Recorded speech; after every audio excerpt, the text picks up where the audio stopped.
Salamo iwa se fulfitu. O le mamalu o le malo o le atua. Ua fai e ova matupu. Ina oli ia le lalolangi. Ia fia le vaonu o tu matafanga. Ua si o mio ia iao ma le pongisa. O le amio tonu ma le whaamasinonga. O lo tu mawai lo na no fuali. Ua mua i ona luma le afi.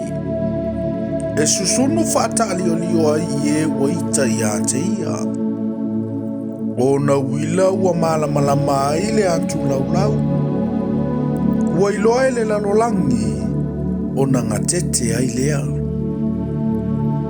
Ua li usua vai maunga e pei o le punu. I luma o Yehova. I luma o le ali o le lalolangi uma. O loo whaali mai e le langila na mio tonu. O loo ilo atu fo e nu uma lo na mamalu. Ia mama i lato uma o e au na i tupua ua tā. O e ua mita i tupua. O tau atua uma e. Ia o tau i fo atu i a te ia. Ua whaalongosi ona oli lea o ia. E fia tama whawhine i uta o na au whaamasinonga i o vai. Awa o oe i o vai. E sili lava oe i le lalolangi uma. E matu a sili ese lava oe i atua uma lava.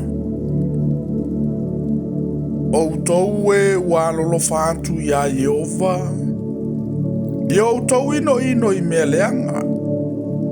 O lo tausi e ia i nganga o na tangata mio atua. Na te lave ina i lantou ai lima o e a mio leanga. Ua lulu ina le malama mo le a mio tonu. Ua lulu ina fo ile oli mo e ua loto whamaoni. O tau e ua mio tonu. I o tau fia i a Yehova. I o tau vivi i pe a manatua lo na pa ia.